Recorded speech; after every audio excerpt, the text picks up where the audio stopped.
ሶስቱ ኮሚሽን ማግኛ መንገዶች። ሰላም ሄላስ ነኝ። ለዚህ ቻናል አዲስ የሆናችሁ ሰብስክራይብ፣ ላይክ፣ ኮሜንት እያደረጋችሁ አብሮነታችሁን አሳዩ። እንግዲህ ያለፈው ፓርት 1 ፓርት 2 ብዬ ዛሬ የመጨረሻ በጉጉት እየጠበቃችሁት ያላችሁት የመጨረሻ ፓርት ወይም ደግሞ ኮሚሽናችንን ለማሳደግ ማድረግ አለብን ብለን ፓርት 1 ላይ ፕሮስፔክቲንግ ኤንድ ፕሬዘንቴሽንን አይተናል። ከዛ ፎሎ አፕ ብለናል። ፓርት 3 ደግሞ ዛሬ ላይ ዱፕሊኬሽን ማባዛት የምንለውን የዱፕሊኬሽን ፓወር ኦፍ ዱፕሊኬሽን የሚለውን ነው የምናየው። ሶ የመጀመሪያ እንግዲህ ሁለቱ ፓርቶች ላይ በደንብ እንዳያችሁት ሰዎችን መለመልን፣ ገለጻ ሰጠናቸው። ከዛ በኋላ ፎሎ አፕ ስራችንን ሰራን። ሶ በዚህ በዳይሬክት ሴሊንግ ኢንዱስትሪ ላይ ትልቁን ዘለቄታዊ ስኬት በደንብ አድርጋችሁ አስተውሉ። ዘለቄታዊ ስኬት ለማግኘት ዱፕሊኬሽን ወይም ማባዛት ትልቁን ድርሻ ይወስዳል። ሰዎች በዚህ ኢንዱስትሪ ላይ በዳይሬክት ሴሊንግ ኢንዱስትሪ ላይ የገንዘብ ነፃነትን ፋይናንሻል ፍሪደም የምንለው ለማግኘት ወይም ደግሞ የሚገራርሙ ኮሚሽኖችን ለማግኘት ይሄ ላይክ አግኝታችሁ እንትን ለማለት አይደለም፣ አግኝተው ለማጣት አይደለም። በዘለቄታዊ ስኬት ለማምጣት ዱፕሊኬሽን ያው ትልቅ ቁልፍ ስለሆነ ነው ረጋ ብዬ እያሰመርኩ የምነግራችሁ። በዚህ ዘለቄታዊ የሆነ ውጤትን ለማግኘት ዱፕሊኬሽን ትልቁን ድርሻ ይወስዳል።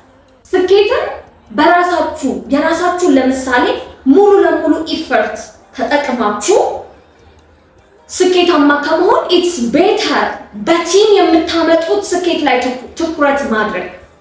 ለምሳሌ እኔ በግሌ ምን ሪከመንድ አደርጋችኋለሁ? 100% የእናንተን ኢፈርት ከመጠቀም ሁል ጊዜ 100% የራሳችሁን ኢፈርት ለማውጣት እዛ ነገር ላይ ከመጠመድ ኢትስ ቤተር። የመቶ ሰዎችን 1% ኢፈርት መጠቀም ያ ውጤታማ ያደርጋችኋል። ዱፕሊኬሽን ላይ በጣም እንድትረዱት የምፈልገው አንድን ነገር በተመሳሳይ መልኩ ማድረግ፣ መድገም፣ አሁንም መድገም። እዚህ ፓርት ላይ በደንብ እንድትረዱት የምፈልገው ይሄ ነው። ዱፕሊኬሽን ምንድነው? ዱፕሊኬት የምታደርጉት ኦር የምናደርገው ካላችሁ ጊዜያችሁ፣ እውቀታችሁ፣ ጥረታችሁ እንደነዚህ ነገሮች ነው ዱፕሊኬት የምታደርጉት። እናንተ እያንዳንዱ ለዚህ ቢዝነስ የምታውሏቸውን ኢፈርቶች እያንዳንዱን ነገር ዱፕሊኬት ታደርጋላችሁ ወይም ታባዛላችሁ። እዚህ ማባዛት ላይ ትልቁን ድርሻ ውሰድ። እንዳልኳችሁ ዘለቄታዊ ውጤት ለማምጣት ማባዛት ትልቁን ድርሻ ከወሰደ ኦኬ፣ ምንድነው የምታባዙት? እውቀታችሁን ታባዛላችሁ። ከእናንተ ስር ላሉ ቲሞቻችሁ ላይ ላሉ ሰዎች በእናንተ ስር ላሉ በጣም ብዙ መሮጥ ብዙ መንካት አይደለም። እመኑኝ 40 ሰው ያዙ፣ 30 ሰው 40 ሊበዛ ይችላል። 30 ሰዎችን ያዙ። ከ30 ሰዎች ጋር አሁን የምላችሁን ስቴፖች ፓርት 1 ፓርት 2 ላይ ያገኛችሁትን ጨምራችሁ እዚህ ጋር ያለውን ዱፕሊኬሽንን ጨምራችሁ ከ30 ሰዎች ጋር በዚህ ልክ ሂዱ። ለ30 ሰዎች እውቀታችሁን አባዙ፣ እነሱ ላይ ጊዜያችሁን አባዙ። እያንዳንዱ እናንተ ጋር ያሉ እውቀቶች፣ ጥረቶችን እነዛን አባዙ። ያኔ ፋይናንሻል ፍሪደማችሁን ማግኘት ትችላላችሁ። የማባዛት ፓወር ከገባችሁ ኔትወርክ ማርኬቲንግን እንድትወዱ ከሚያደርጓችሁ ነገሮች አንዱና ዋነኛው ይሄ ፋይናንሻል የጊዜ እና የገንዘብ ነፃነታችሁን የሚሰጣችሁ ዱፕሊኬሽን ወይም ማባዛት። ዓለም ላይ ለምሳሌ እንደ ምሳሌ ማነሳላችሁ ታዋቂ ምግብ ቤት ማክዶናልድን ታውቁታላችሁ። ይህ ነው the power of duplication በጣም ከገባውና አፕላይ ከሚያደርጉ መካከል አንዱ ተጠቃሽ ልናደርገው እንችላለን። ማክዶናልድ ምናልባት ይሄ ፓወር ባይገባውና ይህንን ባያደርግ ኖሮ ዓለም ላይ የተለያየ ቦታ ስትሄዱ ላታገኙት እንዲህ አይነት ዴሊሺየስ ምግብ፣ እንዲህ አይነት ዴሊሺየስ በርገር ላታገኙት ትችላላችሁ። ማክዶናልድን ዛሬ ላይ ማያውቅ ምናልባት ግን ያ ሰው ይሄ ፓወር ባይገባው ኖሮ እዛው በተወለደበት በጀመረበት ቢዝነሱ በጀመረበት አካባቢ ይሄን ቆንጆ በርገሩን ያቀምሳል። እዛ አካባቢ ያሉ ሰዎች ያገኙታል። ከዛ በኋላ የለም። ፋይናንሻል ፍሪደም ምን ያህል እንደሚሰጥ በዚህ ማየት ትችላላችሁ። ማክዶናልድ የሌለበት ሀገር የለም። ፍራንቻይዚ የተደረገ ማይገባበት አገር የለም። እሱን ራሱ ለማምጣት ምን ያህል ኮስት እንደሚያስደርግ እንግዲህ ቢዝነስ ዓለም ላይ ያላችሁ ሰዎች በደንብ ትረዱታላችሁ። አያችሁ ፓወር ኦፍ ዱፕሊኬሽን ይሄ እዛች አንድ ከተማ ላይ ምናልባት አንድ ስቴት ላይ ተገድቦ ቢሆን ኖሮ ግን ይሄንን አታገኙት። ስለዚህ ኔትወርክ ማርኬቲንግም ላይ ልክ በዚህ መልኩ ነው እንትን እንድትሉ የምፈልገው እንድትረዱ የምፈልገው። ሌላው እዚህ ላይ በጣም እንድታውቁልኝ የምፈልገው ዱፕሊኬሽንን ስታስቡ በእርግጠኝነት ምን የምትሉበት ውጤታማ የምትሆኑበት ኖት በፍጥነት ላይ ትኩረት አታድርጉ። ፍጥነት አይደለም ማተር የሚያደርገው አንዳንዴ በፍጥነት ያደገ ነገር በፍጥነት የመጣ ነገር ፈጥኖ ደግሞ ሲቀንስ ልታዩት ትችላላችሁ። it takes time ዱፕሊኬሽን ጊዜን ይወስዳል። አስቡት እናንተን የማይፈልግ ዱፕሊኬሽን ማለት እኮ ይሄ ነው። እንደናንተ ጎበዝ የሆነ እናንተን የማይፈልግ ብትኖሩም ባትኖሩም ለራሱ ሲል የሚሰራ ገብቶት የሚሰራ እንዲህ አይነት ሰው ለማፍራት ምናልባት 1 ወር 2 ወር 3 ወር 4 ወር በእርግጠኝነት ግን ያንን ምን ይልላችኋል ያመጣላችኋል። በእርግጠኝነት ይሄን ውጤት ያመጣላችኋል። በፍጥነት ለምን ባንኩራ አልመጣም? ለምን በ15 ቀን አልመጣም?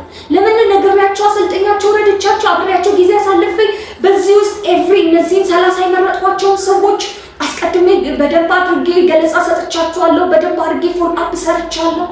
አሁን ደግሞ የማባዛት የዱፕሊኬሽንን ስራ አብሬያቸው ያንዳንዷ የምሰራትን ነገር ከነሱ ጋር ጊዜ እያሳለፍ የምሰራትን ነገር እያሳየኋቸው ዱፕሊኬት እኮ የምታደርጉት በዚህ መልኩ ነው። እያንዳንዷን ስራ አብራችሁ እየሰራችሁ አብራችሁ እያሳለፋችሁ ብቁ ሆነው ዛሬ ላይ የኔ ኤጀንት እኮ ሄላ ሴት ናት። ጠዋት ገባሽ፣ ሰራሽ፣ በነፃ ሰጠሽ፣ እንዴት አደረግሽ? እንደዚህ አይነት ኮንተንት የለም። አሁን እኮ ኤክስፒሪየንስ ነው ሼር የምንደራረግ። አሁን እኮ አዳዲስ ነገሮችን ነው ሼር የምንደራረግ። በበቂው ሁኔታ ግን ምን አድርጎኛል? ራሱን በአግባቡ እኔ ላይ አባዝቷል። ብዙ ጊዜ እኔን አይቶ ኤጀንቶቼን ሰዎች ሳይ ኦኬ የሱ ልጅማ እውነትም የሱ ልጅ ነሽ ነው ምባል። ንጉስንና መሶብን ታውቋቸዋላችሁ እዚህ ፕላትፎርም ላይ ከነሱ እያንዳንዳቸውን ጊዜያቸውን ወስደው ጥያቄን መልሰው አብቅተውኝ ፕላትፎርሙ ላይ በራሴ እንደሄድ አብቅተውኝ አሳይተውኝ አጠንክረውኝ ረጅም ጊዜያቶች ከነሱ ጋር አሳልፌያለሁ። ብዙ ሌሊቶችን ብዙ የጥያቄና መልስ ሌሊቶችን አብረን አሳልፈናል። ብዙ የሙከራና የውድቀት ጊዜያቶችን አብረን አልፈናል። ስኬቱ ብቻ አይደለም ብዙ የስኬት ጆርኒዎችን አብረን መተናል። አያችሁ ዛሬ ላይ ግን ልክ እንደዚህ ለራሴ ስል ገብቶኝ ነው ምሳሌ ለኤጀንቶቼ ስለ አንድ ቀን ሰርቼ አላውቅም። እነሱ ግን ኢፌክቲቭ ናቸው እኔ ላይ በሰሩት ስራ። ልክ እናንተም ይሄን ነው የምታደርጉት። ከነዚህ 30 ከመረጣችኋቸው ሰዎች ጋር እያንዳንዱ ስራዎቻቸውን እንዴት ነው የሚጋበዘው? እየጋበዛችሁ እያሳያችሁ። እንዴት ነው ገለጻ የሚሰጠው? አብራችሁ እየሰጣችሁ እያሳያችሁ። እንዴት ነው ኢናብል ኦር ዱፕሊኬት የሚደረገው? አብራችሁ እያደረጋችሁ እያሳያችሁ። በዚህ መልኩ ስታደርጉ ግን ምን ማለት ይችላል? የሚገርም ውጤት ማምጣት ትችላላችሁ። ስለዚህ ዱፕሊኬሽን ላይ ማባዛት ላይ በእርግጠኝነት ውጤት የሚያመጣላችሁ ዘለቄታዊ ስኬትን የሚያመጣ ስለሆነ ኔትወርክ ማርኬቲንግን እየሰራችሁ ያላችሁ ፖፖን እያሰራችሁ ያላችሁ እባካችሁ በእውቀት አንደርስታንድ አድርጋችሁ በዚህ ልክ ስሩት። የሰው ጋጋት አይደለም ውጤታማ የሚያደርጋችሁ። እነዚህን 30 ሰዎች አብቅታችሁ ስትለቋቸው ለራሳቸው ሲሉ ምን ይላሉ? ጠንክረው ይሰራሉ። ከዛ በኋላስ እናንተ ብትሰሩ ባትሰሩ ዛሬ ላይ እኮ ትላንት የሰራነው ስራ ነው ኮሚሽን እያበላን ያለው። ለራሳቸው ሲሉ ገብቷቸው የሚሰሩ ሰዎች ዛሬ ላይ ውጤታማ ናቸው። ኤኒ ፖፖ ላይ ውጤታማ ሆነው የምታዩቸው ሰዎች ይሄንን በአግባቡ ሰርተው ለቀጣይ እናንተ ስራችሁ ላይ ብትሰሩ ባትሰሩ በሰዓት ያሁላቺ የመጀመሪያው ላይ የምትይዟቸው 30 ሰዎች ብቻ አይደለም ብዙ 30ዎችን እየደመራችሁ ትመጣላችሁ። እናንተ ብትሰሩ ባትሰሩ ያሁላ ሰው ለእናንተ በሰዓት የሚሰራላችኋል ማለት ነው። ቢዝነሳችሁ አይቆምም ማለት ነው። that's why ኮሚሽን የምታገኙት that's why የጊዜና የገንዘብ ነፃነት የምታገኙት። ስለዚህ በዚህ ልክ ይሄን አንደርስታንድ አድርጋችሁ ሂዱ። ይሄንን በምሳሌ ላስረዳችሁ። አንድ ነገር ልበልና ልጨርስ። በደንብ አድርጋችሁ እያንዳንዳችሁ ይሄን ቪዲዮ እያያችሁ ያላችሁ ሰዎች ሲሪየስሊ ፖፖ ላይ ውጤት ማምጣት ኔትወርክ ማርኬቲንግ ላይ ውጤት ማምጣት ፈልጋለሁ የምትሉ ሰዎች መልሱን ቆይቼ አስቀምጥላችኋለሁ ኮሜንት ላይ። መልሱን ሳታዩ የራሳችሁን ኮመንት ሄዳችሁ አስቀምጡ። የራሳችሁን መልሶች ፕሊስ አስቀምጡ። ማወቅ ስለምፈልግ ነው። አንድ ጥያቄ ልጠይቃችሁ። ያም ጥያቄ ምን መሰላችሁ? ለምሳሌ በየቀኑ ለ30 ቀን 50 ሺህ የዱፕሊኬሽን ፓወር አንደርስታንድ እንድታረጉ ነው የምጠይቃችሁ።